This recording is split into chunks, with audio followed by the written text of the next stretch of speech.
जिसके सिलसिले में हम आज तीसरा यूनिट पढ़ेंगे, जिसमें हम लेसन प्लानिंग के बारे में डिस्कशन करेंगे कि केमिस्ट्री में लेसन प्लानिंग किस तरह होती है। कोर्स आउटलाइन क्या है, इस चैप्टर में हम कौन कौन से टॉपिक पढ़ेंगे। सबसे पहले हम लेसन प्लानिंग के बारे में पढ़ेंगे कि लेसन प्लानिंग क्या चीज़ है या लेसन प्लान क्या चीज़ है। फिर लेसन प्लान को तरतीब देने के लिए या लेसन प्लान को बनाने के लिए मेन स्टेप्स या पार्ट्स कौन कौन से हैं। फिर इसके बाद हम जब डिस्क्रिप्टिव तरीके से लेसन प्लान को स्टडी करने के बाद हम फिर लेसन प्लान की एक एग्ज़ाम्पल करेंगे केमिस्ट्री के एक टॉपिक से। अच्छा, सबसे पहले चलते हैं डिफिनीशन की तरफ कि लेसन प्लान क्या चीज़ है। Lesson plan is a detailed step by step guide that outline the teacher's objective for what the student will accomplish during the course of a lesson and how they will learn it. Lesson plan क्या चीज़ है? जब कभी आप class में कोई topic पढ़ाना चाह रहे हैं या पढ़ाने जा रहे हैं, तो क्लास में पढ़ाने से पहले आपको उस टॉपिक को सही तरीके से तैयार करना होता है कि इस टॉपिक को आपने मौसर तरीके से किस तरह क्लास में प्रेजेंट करना है और उसकी जो मेन कॉन्सेप्ट्स है उसको आपने बच्चों को किस तरह देनी है ताकि आसानी के साथ वो टॉपिक समझ सकें।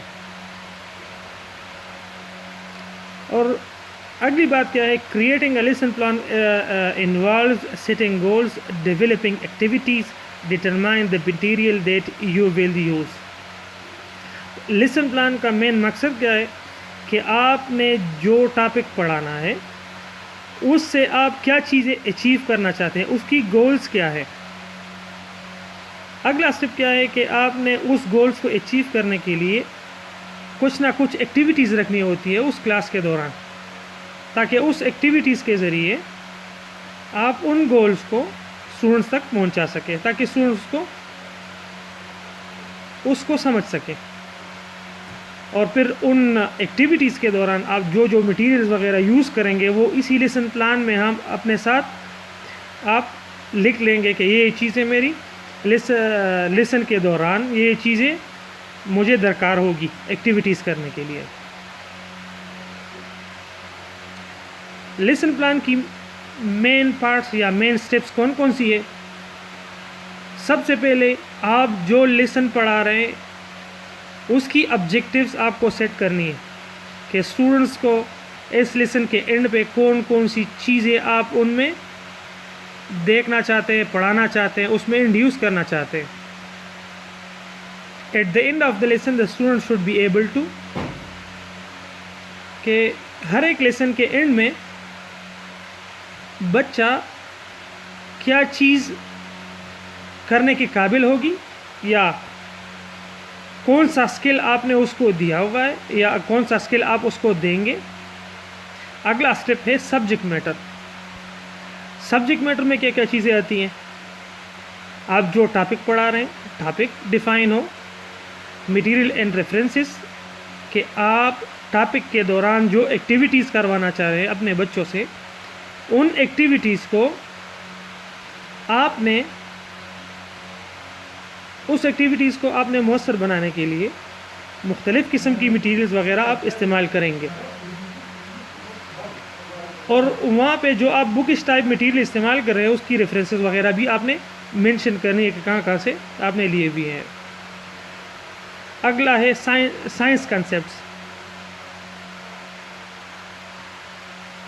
जो टॉपिक आप पढ़ा रहे हैं उस टॉपिक का अक्सर प्रेयर नॉलेज या पिछला वाला जो उस बच्चे की नॉलेज होती है उसी पे बेस करती हैं, तो उसकी प्रीवियस नॉलेज की साइंस कॉन्सेप्ट्स उसको इस्तेमाल करते हुए आप उसको वो टॉपिक पढ़ाएंगे। तो आपको ऑलरेडी सब्जेक्ट मैटर में आपने साइंस का कॉन्सेप्ट्स जो उसके पिछले वाले क्लासेस में उसने पढ़ी हुई है उसको आपने मेंशन करना है कि इस तरीके से इन टॉपिक्स को मैं क्लास में पहले डिस्कस करूँगा, फिर आप अपने ओरिजिनल टॉपिक पे आएंगे।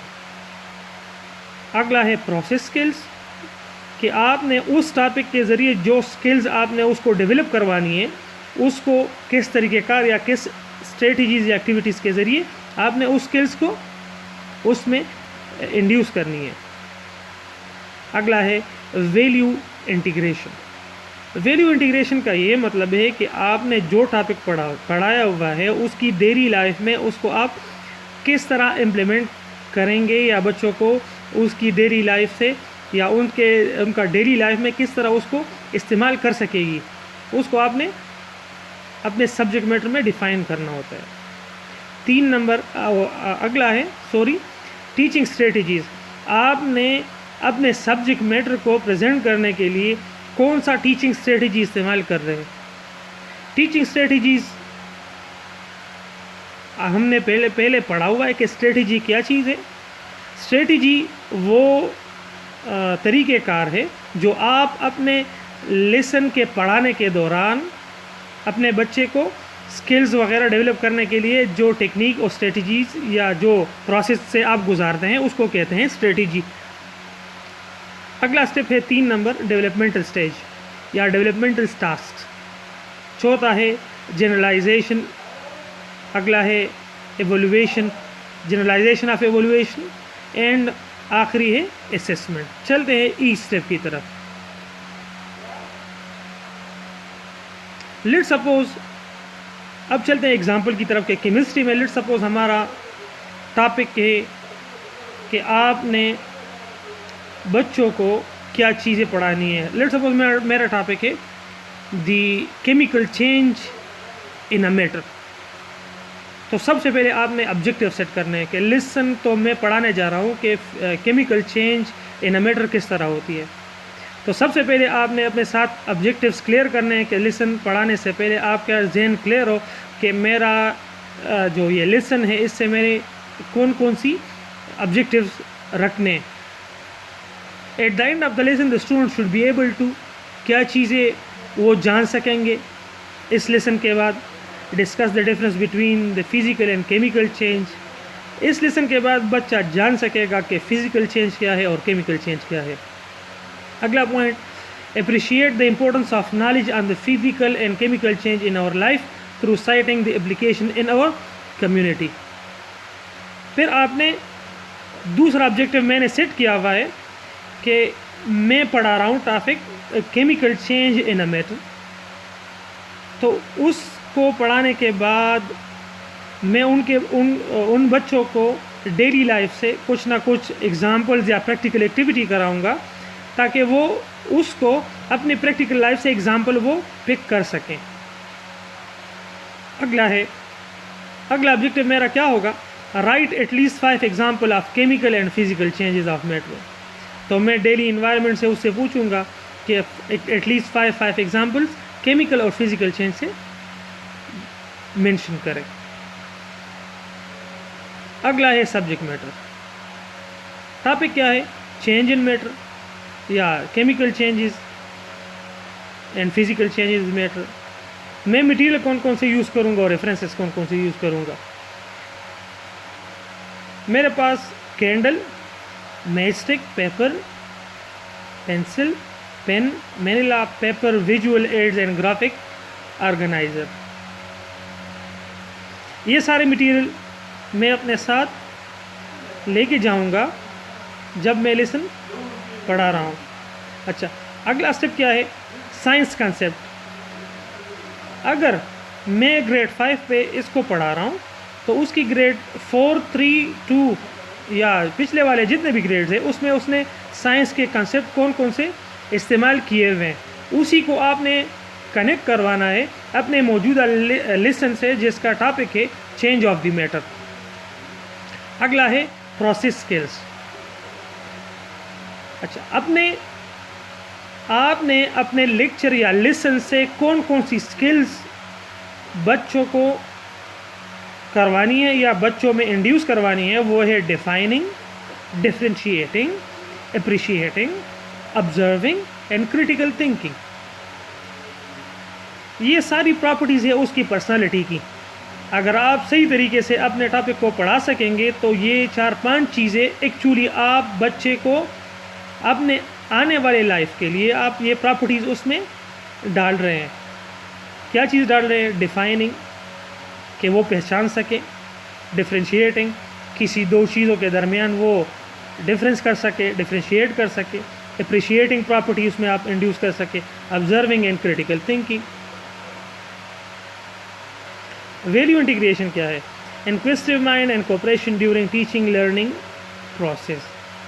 आपने वैल्यू इंटीग्रेशन क्या मतलब है कि आपने लेक्चर के दौरान अपने बच्चों से जो एक्टिविटीज़ वगैरह आप करवा रहे हैं उसमें आपकी क्या चीज़ होगी? आप उसके लिए आप एक as a cooperative person act करेंगे, एज अ गाइडर एक्ट करेंगे। अच्छा, अब ये चेंज ऑफ मैटर में टॉपिक पढ़ा रहा हूँ, तो उसके टॉपिक पढ़ाने के दौरान मैं कौन कौन सी टीचिंग स्ट्रेटजीज इस्तेमाल करूँगा? इसमें मैं टीचिंग स्ट्रेटजी इस्तेमाल करूँगा इंक्वायरी अप्रोच, डिस्कशन मेथड या discussion strategy, audio visual add, presentation. अगला है डेवलपमेंटल टास्क, कि आपने क्लास शुरू किस तरह करना है। क्लास में आपने अपने कंसेप्ट को या अपने लेसन को किस तरह स्टार्ट करना है, उसको कैरी किस तरह करना है और इसको एंड किस तरह करना है। इसको कहते हैं डेवलपमेंटल टास्क। सबसे पहले रिव्यू आती है। रिव्यू मतलब ये है कि last meeting we learn about matter its classification. Review क्या है कि हमने पहले वाले लेक्चर में या कल वाले लेक्चर में किस चीज़ के बारे में पढ़ा हुआ था। बच्चों से आप पूछेंगे कि हमने किस चीज़ के बारे में पढ़ा हुआ था, मैटर और उसके टाइप्स के बारे में। फिर उसकी थोड़ी सी मोटिवेशन करेंगे। क्लास का स्टेप क्या है? मोटिवेशन। जब आप क्लास में एंटर हो जाए और रिव्यू हो जाए क्लास की, कि पिछले वाले क्लास में थोड़ी सी डिस्कशन कर ले कि पिछले वाले क्लास में हमने क्या पढ़ा हुआ था, फिर उसके बाद थोड़ी सी आपने क्या करनी है? मोटिवेशन करनी है, ताकि वो आपको सुन सके, सही तरीके से सुन सके। आपने क्या करना है? Class, I have here a piece of paper, a candle with a match stick. तो आपने सबसे पहले अपनी जो मटेरियल है उसको इंट्रोड्यूस करवाना है कि मेरे हाथ में ये चीज़ें हैं, पेपर है, कैंडल है, मैच स्टिक है, इसका मैं क्या करने वाला हूँ, या ये चीज़ें कहाँ पे इस्तेमाल होती है। तो बच्चों का रिस्पांस क्या होगा? सर ये बर्निंग में इस्तेमाल होती है। जब ये हो जाए तो बच्चों को कहो, अगला क्या होगा? प्रेजेंटेशन के। बच्चों को कहो कि ये मैच स्टिक ये सारा ले लो, डिस्ट्रीब्यूट कर लो, ग्रुप्स में कर लो। उसी ग्रुप्स में डिवाइड करके, लेट सपोज क्लास को 4 ग्रुप्स में डिवाइड करो और हर एक को मैच स्टिक, कैंडल और पेपर दे दो। प्रेजेंटेशन क्या है? Based from the activity that your classmates have done, what will be our topic for this afternoon. तो आपने जो टॉपिक आज पढ़ाना है उसको आपने बच्चों को ज़हनी तौर पे उगलवाना है कि आज हम क्या पढ़ रहे हैं। तो उससे पूछेंगे कि जब मैंने जो चीज़ें आपने डिस्ट्रीब्यूट की हैं या जो एक्टिविटी मैं आपसे करवाना चाह रहा हूँ, तो इसके बेस पे आज हम क्या पढ़ने जा रहे हैं। जब आप क्वेश्चन कॉइन करेंगे या फेंकेंगे अपने स्टूडेंट्स की तरफ, तो वो क्या करेंगे? आप उसके क्लास के साथ आप डिस्कशन करेंगे उसी क्वेश्चन पे। तो क्या कहेंगे? Class, do you have any idea what is physical change. तो आप उसके क्लास के साथ आप डिस्कशन करेंगे मुख्तलिफ एग्जाम्पल्स के थ्रू, आपकी डेली लाइफ एक्टिविटीज़ से। तो आप एट लास्ट अपने टॉपिक पे पहुंच जाएंगे। तो आप लास्ट में क्या पूछेंगे कि क्या आप फिज़िकल चेंज को जानते हैं। जब ये क्वेश्चन आप कॉइन कर लें तो आप उस पर डिस्कशन कर सकते हैं। फिर आप अपनी एक्टिविटी की तरफ आ सकते हैं।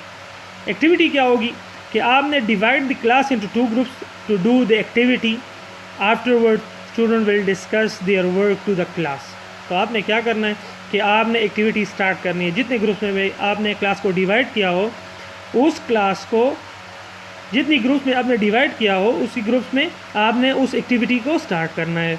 जब ये एक्टिविटी कर ले तो हर एक ग्रुप ने बोर्ड पे आके या क्लास के सामने अपनी एक्टिविटीज़ को बताना है या उस एक्टिविटीज़ को आपने एक्सप्लेन करना है। वो यही पोस्ट एक्टिविटी में आता है। पोस्ट एक्टिविटी क्या है? Student discuss their work on the board. 4 number है कि आपने जनरलाइजेशन करनी है। ये एक्टिविटी तो एक स्पेसिफिक चीज़ है ना, कि आपने वो मेज स्टिक दिया, मेज स्टिक जब ये जल गया तो मेज स्टिक दोबारा रिकवरेबल है कि नहीं है, आप दोबारा मेज स्टिक बना सकते हैं इससे। जब मेज स्टिक जल जाए तो मेज स्टिक दोबारा नहीं बन सकती। इट मीन्स कि आपने बच्चों को पढ़ाना है कि यह क्या चीज़ है? केमिकल चेंज है। अगर आपके पास कैंडल है, कैंडल को आप जलाएं तो कैंडल की जो लिक्विड टाइप होती हैं या जो मटीरियल उसमें इस्तेमाल होती है वो दोबारा आप उसको इस्तेमाल कर सकते हैं, उससे आप कैंडल बना सकते हैं। तो बेटा ये क्या है? ये फिज़िकल चेंज है। तो इसको, उस स्पेसिफिक एक्टिविटी को आपने बच्चों को जनरलाइज करना है कि बेटा आपके लाइफ में, आपके डेली एक्टिविटीज़ में कौन कौन सी इस तरह की एक्टिविटीज़ होती हैं। फॉर एग्ज़ाम्पल, तो बच्चे आपको मुख्तलिफ़ किस्म के जवाब देंगे, उसी आंसर्स को आपने बोर्ड पे लिखने, जितने भी जो भी हो, रिलेवेंट भी ना हो, लेकिन उसको आप लिख लें। फिर जब सारे क्लास की आपने आंसर वगैरह इकट्ठी कर ली तो एक एक आंसर आपने उस बच्चों के साथ डिस्कस करनी है। अगला है एवोल्यूशन। एवोल्यूशन में क्या करना है कि आपने अगर कंसेप्ट सीख लिए कि फ़िज़िकल चेंज क्या है और केमिकल चेंज क्या है, तो हर एक की आपने डेली लाइफ से 5 एग्जाम्पल्स को एनिमरेट करना है या मेंशन करना है। ये करने की चीज़ किसकी है? स्टूडेंट की। कि आपने एवोल्यूशन किस तरह करनी है। एवोल्यूशन मीन्स कि ये बच्चे कुछ सीख सके हैं कि नहीं, जो लेसन आपने पढ़ाया हुआ है वो लेसन ये बच्चे सीख गए कि नहीं। जब ये बच्चे इस लेसन सीख गए, किस बेसिस पे हम कहेंगे लेसन सीखे हुए हैं? अगर आपके ये 2 क्वेश्चन के वो आंसर दे सके कि what is physical change and give 5 examples. Second question आपसे उनसे क्या करना है कि what is chemical change, 5 examples. तीसरा question, differentiate between the physical change and chemical change. अगर इन तीनों क्वेश्चंस का अप टू 60 to 70% भी ये बच्चे आंसर दे दें आपको, तो इट मीन्स कि आपके क्लास ने कुछ ना कुछ सीखा हुआ है आपके लेसन से। ये है एवोल्यूशन। अगला है लास्ट स्टेप, असाइनमेंट। अब जब एवोल्यूशन हो जाए मीन्स बच्चों ने ये टॉपिक सही तरीके से पढ़ा हुआ है और जो आपकी ऑब्जेक्टिव्स थी वो अचीव हो गई हैं, तो आखिर में आपने क्या करना है? एक असाइनमेंट देनी है। असाइनमेंट क्या होगी? असाइनमेंट आपने घर के लिए देनी हो कि research on the phase changes of matter and differentiate one from the other. तो बच्चों को घर के लिए काम दे, असाइनमेंट दे कि यार बच्चों आपने फेज चेंजेस मैटर में किस किस्म की फेज चेंजेस आती है उसको आपने एक सिंपल पेज पे लिखनी है और उसके दरमियान डिफरेंशिएट भी करनी है। Thank you for having your time. That's all for today's और lecture. Thank you for your time. अल्लाह हाफिज़।